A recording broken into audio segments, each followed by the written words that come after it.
Shalom, wih keras banget ya. Sekali lagi shalom, puji Tuhan saat malam saudaraku. Ya malam ini malam yang sangat istimewa karena kita akan belajar bersama-sama untuk kembali kita menyoroti Alkitab tentang penyediaan dan pemeliharaan Tuhan. Kita belajar dari dua orang tokoh. Tentu ada tokoh utama yang bernama Nabi Elia. Dua tokoh ini adalah tokoh yang betul-betul dipakai oleh Tuhan, yaitu Obadya, kepala istana kerajaan Israel. Artinya orang kepercayaan Raja Ahab. Dan yang kedua janda Sarfat. Yang satu pejabat tinggi, yang satu miskin dan sebentar lagi akan mati oleh karena tidak punya sesuatu yang bisa dimakan lagi kecuali yang ada di tangan. Nah ini sesuatu yang menarik karena itu saya ingin berbagi untuk kita belajar bersama-sama sebagai anak Tuhan.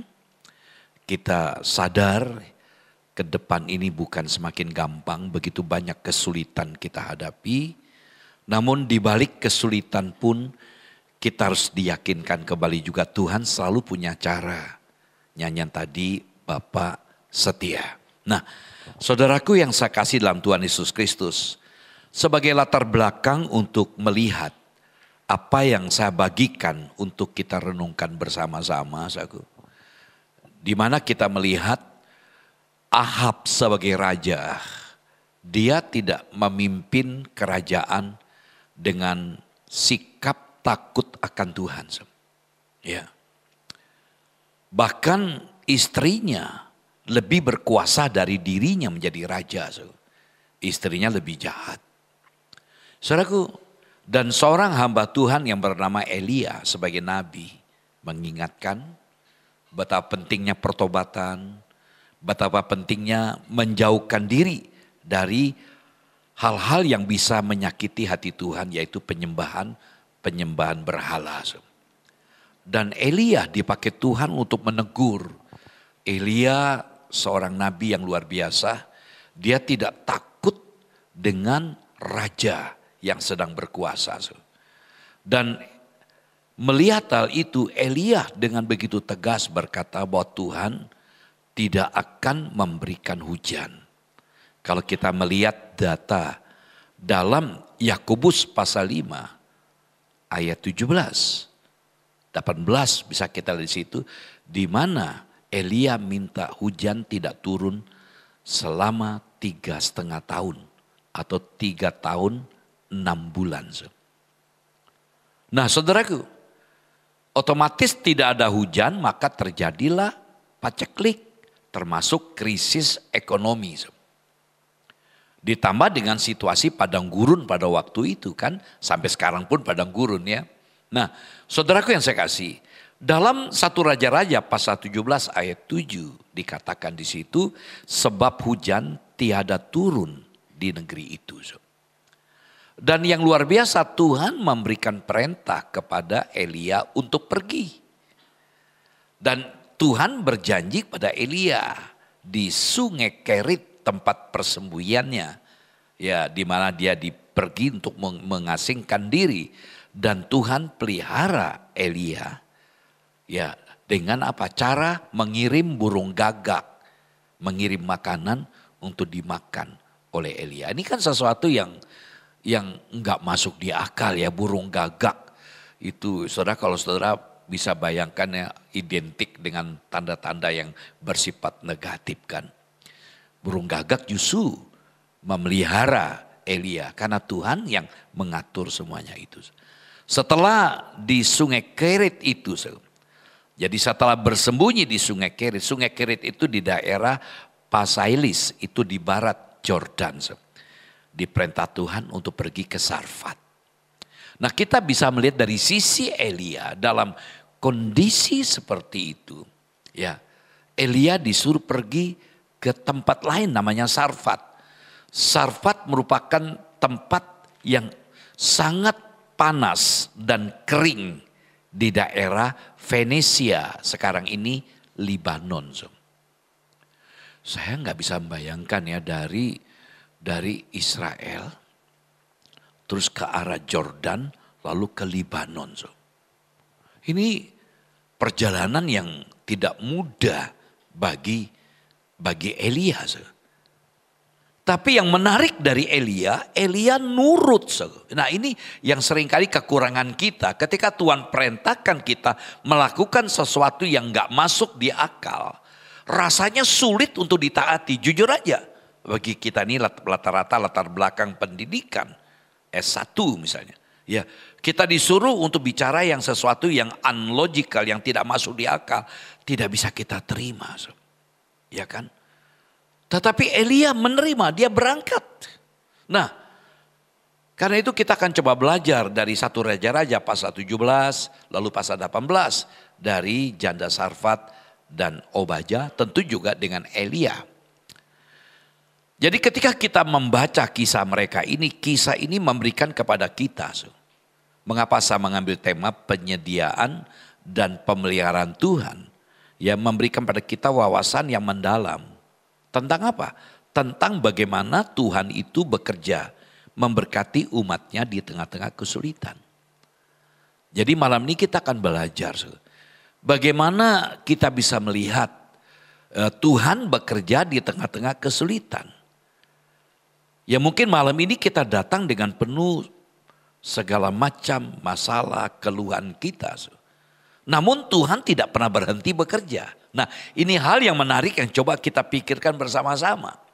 Di tengah-tengah penderitaan, iman dan ketaatan kita justru akan membawa berkat yang luar biasa dari Allah. Jadi dua kata kunci. Di saat kita bergumul atas masalah kita, sementara itu Tuhan perintahkan kepada kita melakukan sesuatu yang tidak bisa kita terima dengan akal. Betapa pentingnya kita memiliki keyakinan, iman, dan ketaatan. Paulus berkata dalam 2 Korintus pasal 5 ayat 7, kami hidup bukan karena melihat. Kami hidup karena percaya. Nah ini hal yang menarik yang kita lihat. Bukan berarti semudah itu kita menunjukkan keyakinan kita. Tentu kita punya akal. Kita punya logika. Otomatis kita pasti juga mempertimbangkan. Tapi di balik itu kita perlu yakin. Nah wujud keyakinan kita itu adalah apa? Melakukan perintah Tuhan. Yaitu iman. Saya sharing ke istri saya luar biasa Tuhan kita. Ya. Dalam upaya kita ingin memberkati masyarakat. Ya. Untuk tebus murah. Walaupun tadinya saya punya kerinduan 10% saja gitu. Tapi kita melihat ketidakmampuan kita. Tapi di balik itu teman-teman panitia walaupun tidak banyak. Saya melihat tangan Tuhan bekerja pelan-pelan dan tanpa terasa. Pak Didit dalam pengantar pengumumannya di sore hari beliau berkata, kalau kita hitung yang berjemaat di tempat kita sekitar 700, satu orang aja mengambil satu paket, berarti 700 paket. Kalau kita mau, nah masalahnya maaf, keyakinan kita, nanti saya makan apa? Saya masih ingat ketika Pak Indra menjadi ketua panitia pembangunan dengan Pak Agus di tahap kedua. Seorang mahasiswi Fakultas Psikologi, beasiswanya, dia tergerak hatinya, ya mempersembahkan uang beasiswanya 40 sak enggak salah ya. Lupa, saya ingat 40 sak dia persembahkan untuk pembangunan. Saya nangis. Dia membutuhkan beasiswa. Beasiswa 1 tahun itu dipersembahkan untuk pembangunan. Saudaraku yang saya kasih. Waktu itu dalam kondisi krisis moneter. Tentu orang tuanya juga alami kesulitan. Nah kita belajar di sini. Mengapa ketika kita berjalan di dalam Tuhan itu, kalau kita selalu berhitung dengan secara matematika, kita pasti nggak nyambung. Di sini ada Pak Dwi, ya, ada juga Pak Gun yang pernah di PHK. Saya juga ikut menangisi mereka, karena saya berharap mereka diberkati lebih. Dalam kondisi seperti itu, ya Tuhan, walaupun kembang kepis cukup berat bagi mereka, tapi artinya bagaimanapun juga bisa dicukupi. Mungkin belum bisa menjadi lebih apa yang diharapkan. Ya memang doa Bapa kami mengajar pada kita supaya kita cuma dicukupi setiap hari kan. Namun kadang-kadang kita terbawa. Yang masih muda, ya saya selalu terinspirasi. Karena didikan orang tua yang bagus, ya si Gebi, dia kerja sampai jam 2 malam, pulang sampai orang tua itu kebat-kebit hatinya melihat anak perempuan berhenti kerja. Ketika berhenti, saya tahu dimotivasi oleh orang tuanya. Dia buat bolu, makanan snack. Nah ini sesuatu yang saya melihat, ya sebenarnya daya kreasi itu diberikan oleh Tuhan ketika kita terjepit sebenarnya. Namun seringkali kita sulit untuk meyakini itu. Apa saya bisa, apa saya mampu.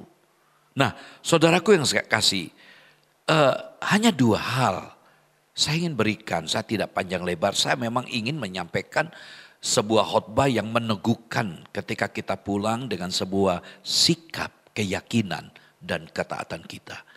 Yang pertama kita belajar bagaimana dari janda Sarpat.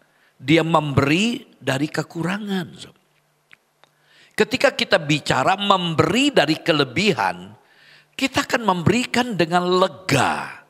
Karena apa? Karena kita masih punya stok. Kita masih punya sesuatu yang bisa kita andalkan. Misalnya orang itu kaya sampai dia sekian puluh juta duitnya. Dia beri 100.000, ya lego memberi dari kelebihannya.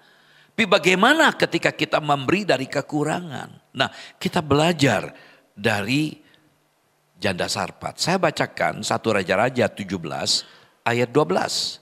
Diawali dengan minta minum. Si Elia memberi secara bertahap. Lalu 3 kali ini permintaan yang ketiga dalam dialog dengan janda Sarpat. Dalam ayat 12 saya bacakan. Perempuan itu menjawab, demi Tuhan Allahmu yang hidup. Sesungguhnya tidak ada roti padaku sedikit pun. Kecuali segenggam tepung dalam tempayan dan sedikit minyak dalam buli-buli. Dan sekarang aku sedang mengumpulkan 2-3 potong kayu api. Kemudian aku mau pulang dan mengolahnya bagiku dan bagi anakku.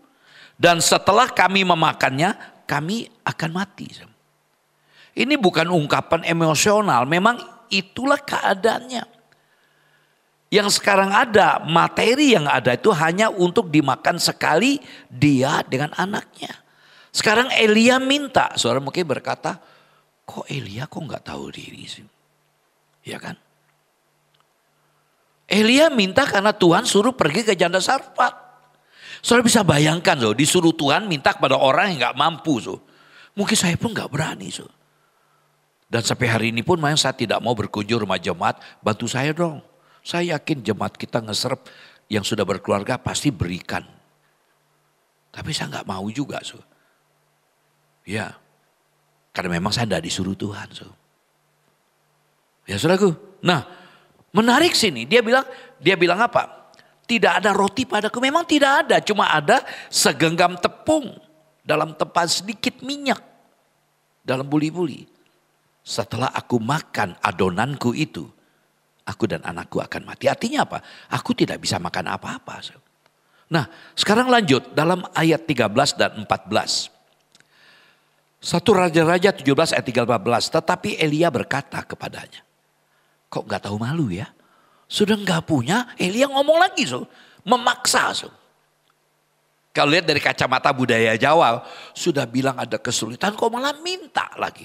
Elia berkata gini, janganlah takut, pulanglah. Buatlah seperti yang kau katakan. mau dimasakin begitu.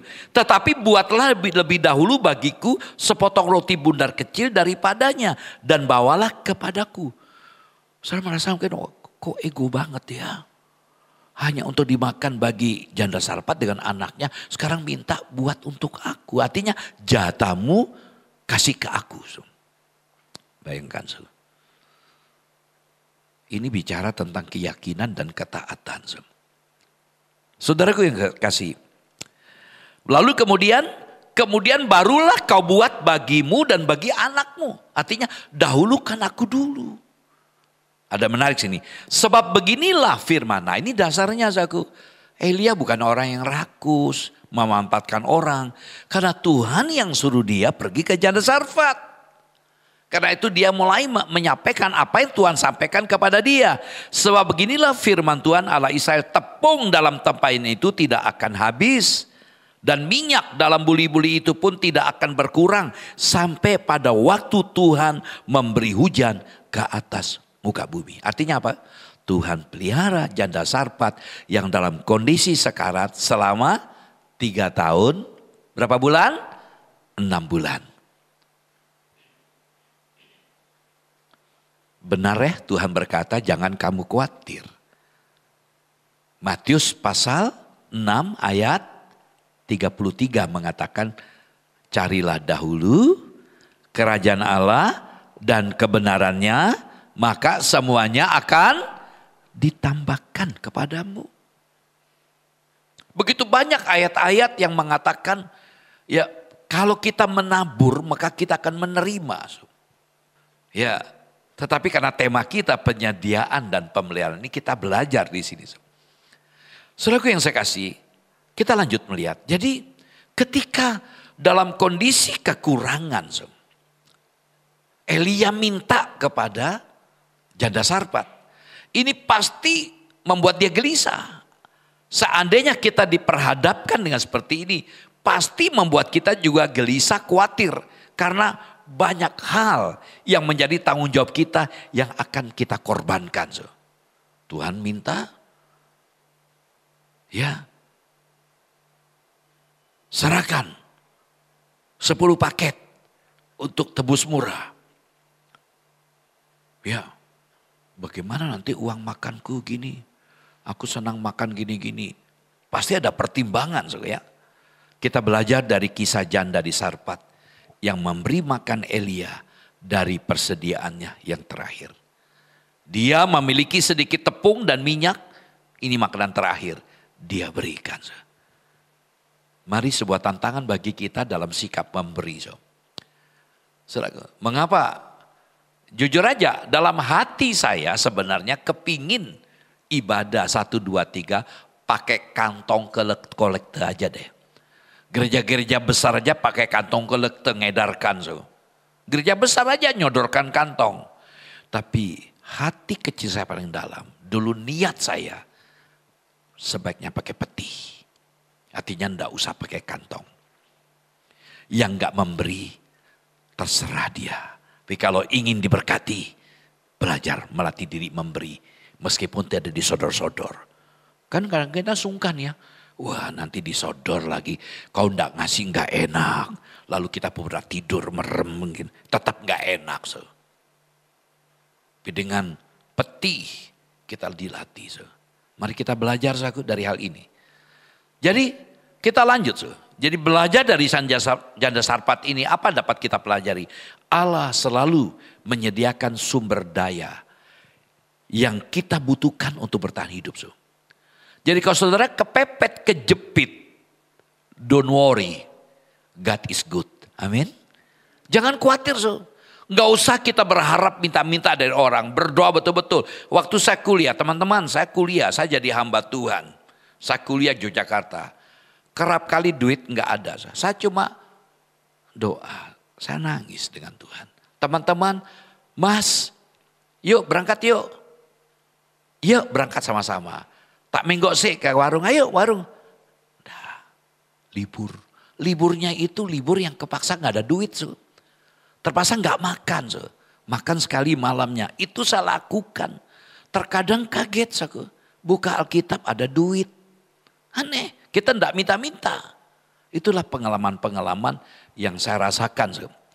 Tuhan selalu menyediakan sumber daya yang kita butuhkan untuk bertahan hidup. Saudaraku, kita belajar. Allah mengharapkan kita untuk menggunakan apa yang kita miliki.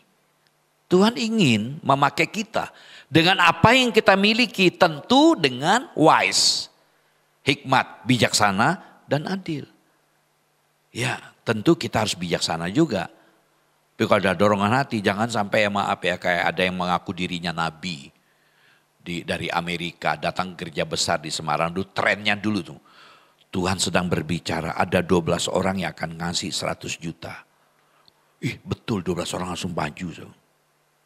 Salah seorang teman saya kenal, saya bilang, Pak, Bapak ngaur, kok percaya kayak gitu-gitu. Karena apa? Dijanjiin kalau beri gini dapat sekian.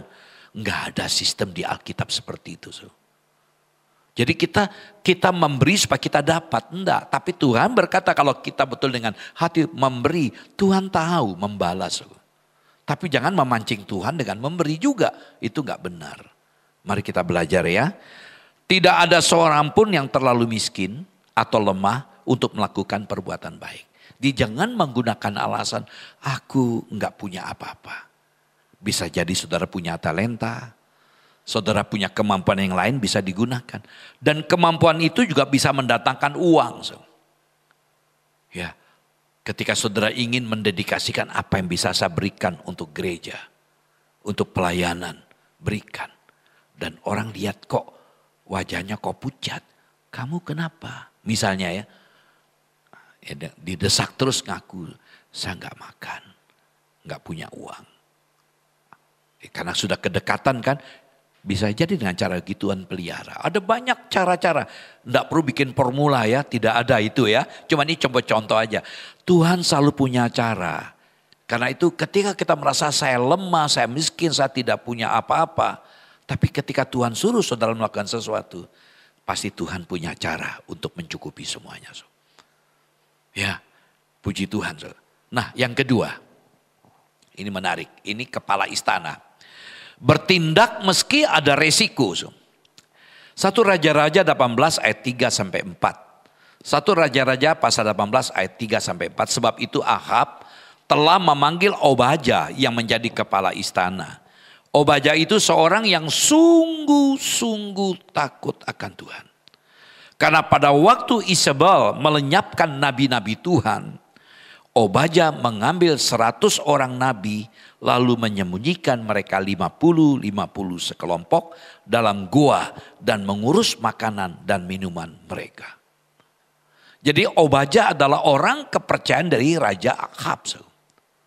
Tapi ketika melihat sang ratu yang bernama Isabel yang menyebelkan hati ini, ingin membunuh para hamba Tuhan, Obadya mengambil inisiatif 100 orang nabi Tuhan dibagi dua, 50 dan mengurus makanan dan minuman mereka. Nah, next kita lihat sini. Tuhan memakai Obadya. Kalau tadi orang miskin dipakai, sekarang pejabat tinggi. Obadya alat Tuhan di tengah-tengah serigala, yaitu Isabel. Ya, Obadya kepala istana kerajaan Israel, seorang yang berani mengambil resiko dalam situasi yang sulit. Dia sungguh-sungguh takut akan Tuhan, tapi di sisi lain dia melayani seorang raja, yaitu Ahab yang menentang Tuhan. Saya bisa bayangkan, ya, dia mengabdi kepada raja yang menentang Tuhan. Tapi dia tetap menunjukkan integritasnya, sikap takut akan Tuhan. Jujur aja, Ahab itu adalah raja. Tapi dia tetap menunjukkan sikap ketaatannya kepada Tuhan. Sementara sang ratu Isabel, istri Ahab, merencanakan untuk melenyapkan nabi-nabi Tuhan. Tapi secara diam-diam Obadya menentang rencana tersebut. Dan dia menyembunyikan 100 nabi Tuhan dalam gua. Serta mengurus makanan dan minuman mereka. Kita belajar dari Obadya. Apa yang dapat kita belajar dari Obadya? Orang seperti Obadya inilah yang dipakai oleh Allah sebagai alatnya. Kenapa? Dia takut akan Tuhan. Dia punya integritas. Dia tidak terkontaminasi oleh sikap Ahab termasuk Isabel. Dia tetap tunjukkan sikapnya untuk cinta Tuhan. Saudaraku, tidak hanya sebagai penyelamat 100 nabi. Dia juga yang menarik dari dia sebagai pengantara antara Elia dan Ahab. Artinya Obadya seorang komunikator ulung. Luar biasa. Ya, dia berhasil mengajak sang nabi yang terkenal tanpa kompromi itu untuk bertemu dengan Ahab. Dia menjadi sarana, fasilitator, memberikan fasilitas bagaimana Nabi Elia bisa bertemu dengan Raja Ahab. Wah, keren banget. Saya berpikir secara politik. Oh, ini sesuatu yang gak gampang. Nah, saudaraku, jadi kita belajar di sini.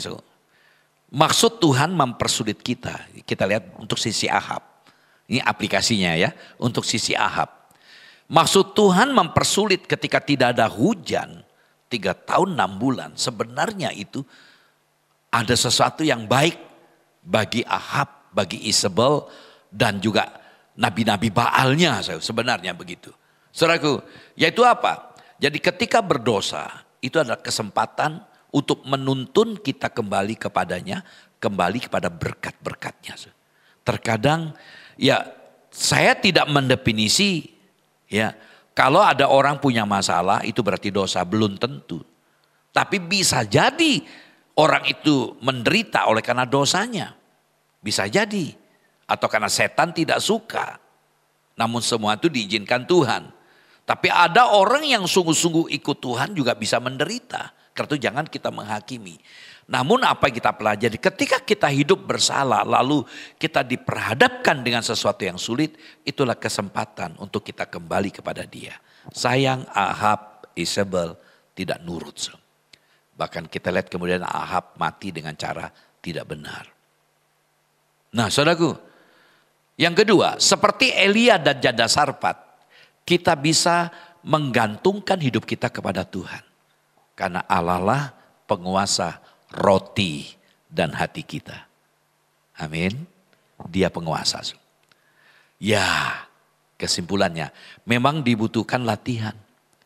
Seperti si janda yang memilih percaya kepada Tuhan ketika hidupnya diuji. Mari kita memilih untuk setia setiap hari. Biarlah apa yang saya bagikan ini dari Elia, dari Ahab, dari Isabel, dari Obadya, dari janda Sarfat kita belajar bagaimana seharusnya kita bersikap. Yang pasti dan jelas Tuhan memelihara dan penyedia untuk hidup kita.